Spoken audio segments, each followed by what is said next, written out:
이 부분은 좀 이따가 우리가 독서 교육을 다루면서 좀 더 용어는 설명을 드리도록 하겠습니다. 자, 픽션 그리고 오른쪽에 non-fiction 보이시죠? 여러분들 픽션과 non-fiction이 뭔지 학창 시절에 배웠던 거 기억나세요? 소설은 픽션인가요? non-fiction인가요? 다큐멘터리는 픽션인가요? non-fiction인가요? non-fiction. 뉴스는 픽션, non-fiction. 그러면 동화는 픽션, non-fiction. 픽션. 네. 그겁니다. 픽션은 동화나 소설 쪽에, 그죠? 이런 책들을 픽션이라고 하고요. non-fiction은 잡지, 신문 혹은 뭐 다큐멘터리식의 그 여러 가지 실제적인 정보를 다룬 책들이 바로 non-fiction입니다. 이제 앞에서 우리가 그림책이라든지 리더스가 재미있는 이야기 중심으로 돼 있어서 그것을 쭉 봐왔다면은 이제는 다양한 읽기 자료를 통해서 실제적으로 정보를 영어로 내가 취합하고 그걸로 사고할 수 있는 그 능력을 필요로 하는 데가 이 C 레벨이기 때문에 non-fiction이 이때는 적어도 들어가 주셔야 된다는 거예요. 네. 그래서 자, 픽션 같은 경우는 쉬운 챕터북이 들어갈 수 있습니다. 챕터북은 좀 이따가 설명을 드리겠지만은 거의 소설책이라고 보시면 돼요. 그런데 글밥이 많긴 하지만은 문장 자체가 어렵지 않은 책들이 바로 챕터북이고요. 그 다음에 그림책도 글밥이 꽤 많으면서 레벨이 높은 그림책들이 있거든요. 이런 것도 같이 병행해 주셔야 되고요. 그리고 리더스북도 높은 레벨은 또 같이 병행해 주시는 게 좋습니다.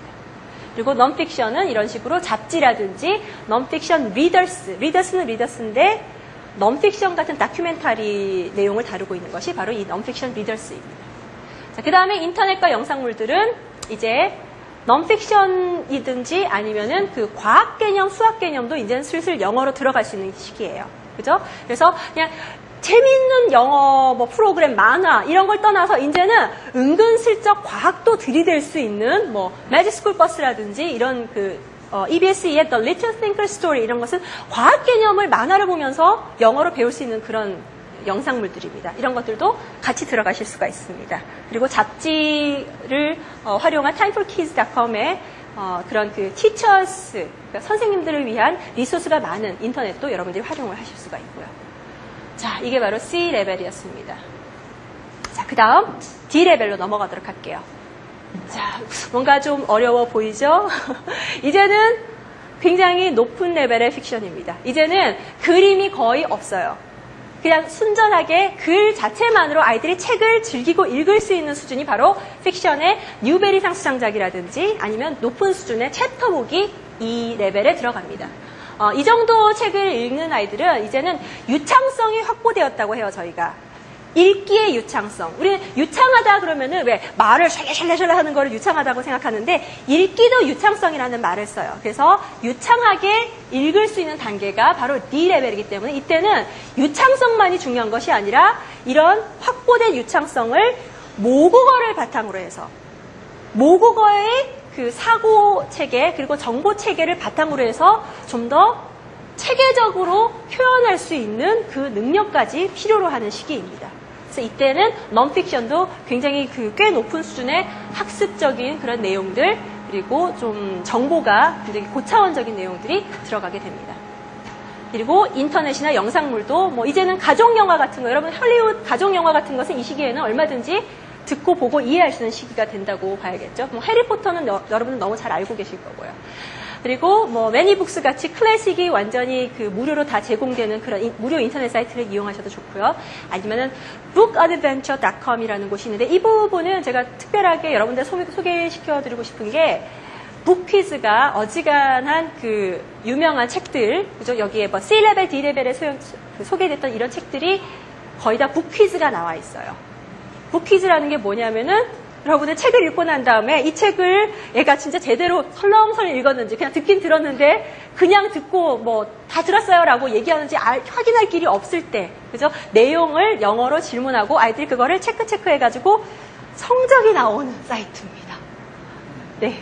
그래서 이거는 에보가드벤처 같은 경우 솔직히 지금 저희 딸하고도 제가 이용하고 있어요. 제가 다독을 하면서 제가 읽어주기도 하고 제 딸이 저한테 읽어주기도 하고 그냥 오디오를 듣기도 하는데 항상 그거를 comprehension checkup이라고 하죠.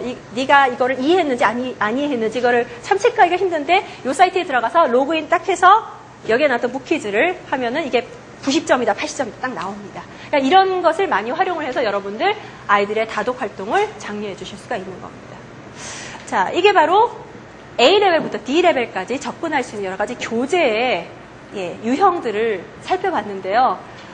어떤가요? 근데 지금 제가 이렇게 소개해드리는 교재가 어떻게 보면 생소한 분들도 있을 거예요.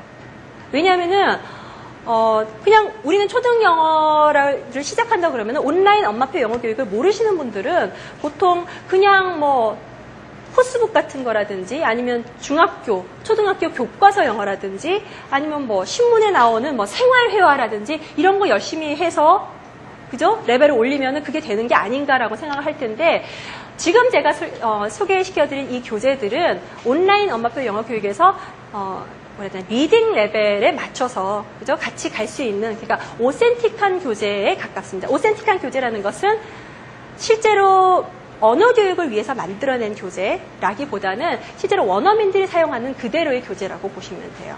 그렇기 때문에 여러분들이 이런 레벨들을 잘 참고하셔서 지금 여기에 나온 것만으로 분명히 부족합니다. 제가 이 책이 중요하다고 말씀드리는 게 아니라 이런 책이 중요하다고 말씀드리는 거니까 앞으로 여러분들이 또 인터넷에서 이런 식의 책들, 그림책들, 챕터북들이 뭐가 있는지 지금 어떤 레벨이 적당한 것인지 한번 찾아서 연구하는 그런 시간을 가져보시기 바랍니다. 머리 아프시죠? 아니 엄마표면 엄마표지 내가 또 그걸 다 공부를 해야 된단 말이야? 하셔야 돼요, 여러분. 하셔야 돼요. 1편에서 여러분들 보셨는지 모르겠지만은 직접 엄마가 그죠 대화를 막 외워서 혹은 연습해서 과학놀이를 해주고 또 미술놀이를 해주는 경우도 있었지만은 엄마가 영어를 잘 못한다고 하더라도 정보를 스스로 찾아서 우리 아이한테 맞는 정보를 스스로 찾아서 적절한 시기에 제공해주는 어머님도 계셨죠. 계획을 잘 세워서. 그건 여러분들도 다 하실 수 있는데 단 이런 노력이 필요합니다. 어머님들도 다 공부를 하셔야 돼요. 엄마 노릇 쉽지 않습니다. 대한민국에서 엄마로 살아간다는 거 정말로 쉽지 않습니다. 자, 그렇다면 이제 홈스쿨링 교육 이제 좀 더 구체적으로 들어가도록 할게요. 자, 레벨별로 제가 아까 영상 매체와 그죠 독서 그 매체를 쭉 설명을 해드렸는데 중간중간 아직 정보 고수, 엄마표 영어 정보 고수 한 3급 정도밖에 안 되시는 분들은 모르는 용어가 꽤 나왔을 겁니다. 챕터북, 그죠?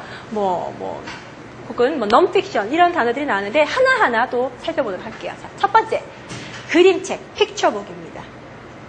자, 엄마표 영어 교육을 위한 대안으로서 가장 중요시되는 독서 교육의 첫 번째 그림책, 바로 픽처북입니다. 픽처북은 말 그대로 그림책이에요. 그림으로 되어 있는 책인데 아동문학의 한 장르라는 점을 여러분들이 인식을 하셔야 됩니다. 아동문학. 그러니까 언어 교육을 위해서 미국 사람들이 한국 아이, 중국 아이 혹은 멕시코 아이를 위해서 영어 교육을 시키기 위해서 만들어낸 책이 아니에요. 그게 아니라 그 나라의 유아들, 아동들을 위해서 만들어낸 아동 문학이라는 거죠. 이게 바로 오센틱하다는 얘기를 하는데 언어 교육을 위한 교재가 아니라 그림을 중심으로 글과 그림이 함께 중요한 그런 책이 바로 픽처북, 그림책입니다. 그 다음에 리더스북, 이 픽처북과 비교되는 개념이 리더스북이에요. 읽기 연습을 위해서 만들어진 책이에요, 이 책들은. 여러분들 세종대왕께 참 감사하셔야 되는 게요. 제가 이 부분은 참 짚고 넘어가야 됩니다. 영어 파닉스를 혹시 아이하고 공부를 해보셨는지 모르겠어요. 우리나라 한글도 파닉스 법칙으로 글을 읽게 되어 있습니다. 영어도 파닉스 법칙이 있습니다. 그런데 우리나라 파닉스 법칙이 훨씬 더 쉽죠. 훨씬 더 과학적입니다. 예를 들어서 곽이란 말이 써 있으면은 곽은 곽이에요. 절대로 다른 발음으로 읽히지 않아요. 그런데 영어는 어떤가요? WIND라는 발음이 그 글자가 wind가 됐다가 또 뭐도 됐다가 wind도 됐다가 지들 마음대로예요. 지들 마음대로예요, 정말로.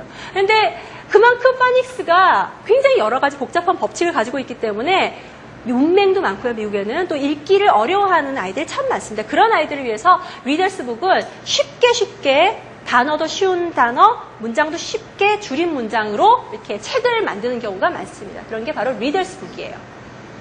얼핏 보면 차이가 없는데 좀 이따가 직접 몇 가지 보면서 차이점을 파악하시기 바랍니다. 그 다음에 이제 챕터북입니다. 챕터북. 아까도 챕터북이라는 얘기 나왔는데 이거는 챕터로 1장, 2장, 3장 이렇게 챕터로 구분되어 있는 아동용 소설이 챕터북이라는 거예요. 그 다음이 Literature for Children. 물론 1번도 아동문학이었죠.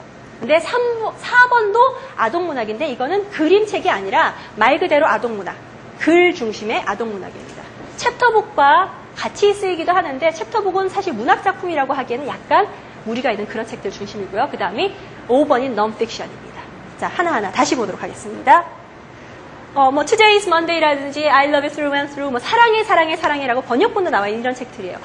쫙 보셔도, 유아들을 위해서 굉장히, 이렇게 쉽게 접근할 수 있게, 그저 편안하게 만들어진, 친근하게 만들어진 이런 책들이구나 아실 수 있을 겁니다. Love You Forever라든지 이런 책들인데, 자, 페이지를 안에 보면 Today's Monday입니다. 자, 그림이 50%가 뭐예요? 한 80%, 90% 이상을 차지하고 있죠? 그죠? 그러면서 딱 직관적으로 와닿아요. 고슴도치가 string beans, 그죠? 콩을 가지고 막 먹고 있어요. 그리고 문장은 Today is Monday, Monday, string beans. 이렇게 됩니다. 근데 좀 어려운 단어가 나왔어요. string beans. string beans. string beans가 뭐예요? 그림 보면 있죠? 그죠? string beans는 몰라도, 뭔지는 몰라도, 이제 보니까 이렇게 그림 보면, 저게 string beans구나. 직관적으로 아실 수가 있죠. 이게 바로 그림책입니다. string beans라는 단어, 이런 그림 전혀 없이 그냥 딱 놔두고 외우라고 그러면은 힘드실 거예요. 그렇지만은 그림과 함께 있기 때문에 훨씬 더 직관적으로 와닿고 아이들의 그 머릿속에 훨씬 더 오랫동안 저장이 될 수가 있습니다. 자, 이거는 It Looked Like Spilt Milk라는 또 다른 그림책입니다. 자, 앞에서 Today's Monday도 그랬지만은 이 책도 좀 더 자세히 살펴보면은 아니 그림은 뭐 이렇게 뭐 하나 추상화 같은 게 하나 떡 있는데 문장이 저만큼 길어요. Sometimes it looked like spilt milk, but it wasn't spilt milk. 어려운 단어 하나 나왔죠. 뭐가 어려워요? spilt. 자, I am a boy에서는 시제가 뭔가요? 과거형인가요? 현재형이죠. I am a boy, 현재. 우리는 당연히 영어를 처음 시작하면 현재형부터 시작을 해야 돼요. 근데 여기는 I, my, me, mine도 아니고 am 다음에 그죠? was 기억나시죠? 그 과거형 뭐 이런 거 과거 분사형 다 기억나시죠? 과거 분사형이 처음 시작하는 아이들한테 벌써 나왔어요. spilt라는 말. 그죠? spilt. 이게 과거 분사형입니다. 그리고 시제 자체도 looked. 과거형으로 시작을 했어요. 어떻게 처음 시작하는 애들한테 과거형부터 시작하죠? 그런데 이게 바로 패턴북의 특징입니다. 그림책은 제가 처음 시작하는 그림책은 패턴, 뭔가 반복되는 것들이 있다고 말씀을 드렸죠. 이게 바로 패턴북인데요. 자, 다음 페이지를 볼게요. Sometimes it looked like a bird, but it wasn't a bird. 똑같은 패턴이 계속 반복되는데 뭐만 바뀌었어요? 단어 하나 바뀐 게 있죠. bird. 아까는 그죠? milk 이렇게 됐었죠. 그런데 bird라는 단어는 이 그림으로 대충 아이들이 감이 와요. 그래서 이 다음 페이지에는 아이들이 전혀 글을 모르고 내용을 모르더라도 그 다음 페이지에는 그림만 봐도 대충 아이들이 예측을 할 수가 있게 됩니다. 패턴북의 특징이 바로 그런 것이에요. 자, 일부러 제가 문장을 뺐습니다. 오른쪽은 제가 같이 읽어보도록 할게요. 자, Sometimes it looked like a tree, but it wasn't a tree. 맞아요. 바로 나오시죠? Sometimes it looked like an ice cream cone, but it wasn't an ice cream cone. 네. 그 다음에 이제 그림책과 비교되는 개념이 readers book이에요. readers book 아까 계속 얘기가 났었는데 이것도 얼핏 보기에는 그림책과 그렇게 차이가 없어요. 낮은 레벨의 그림책 같은 경우는 굉장히 쉬운 단어와 문장 수준으로 되어 있고요. 이거 제가 조금 높은 수준의 리더스북 2개를 가졌어요. 비밀의 화원이나 크리스마스 캐롤. 저게 무슨 리더스북이야? 라고 생각하실 텐데 이런 것들은 클래식입니다. 클래식. 굉장히 유명한 책이죠. 그래서 크리스마스 캐롤이라는 이런 것들은 클래식인데 여러분들 청소년들을 위해서 나온 문고 이런 거 혹시 보셨어요? 우리나라 책에도 그런 게 있죠. 예를 들어서 주홍글씨, 죄와 벌 이것을 톨스토이나 이런 사람들의 그 원작을 보기에는 청소년들이 보기에는 일단 문장이 어렵거나 아니면은 내용이 좀 과해요. 그죠? 좀 그런 게 있으면 이렇게 적당히 순화시키고 좀 쉽게 만들어서 이렇게 다듬어낸 것들을 리더스라고 이렇게 청소년들을 위한 리더스로 나오기도 합니다. 이런 게 클래식들이에요. 근데 저런 것들은 유아들을 위해서 나온 그런 그 리더스들이고요. 자, 문장 한번 그 속 페이지를 보도록 할게요.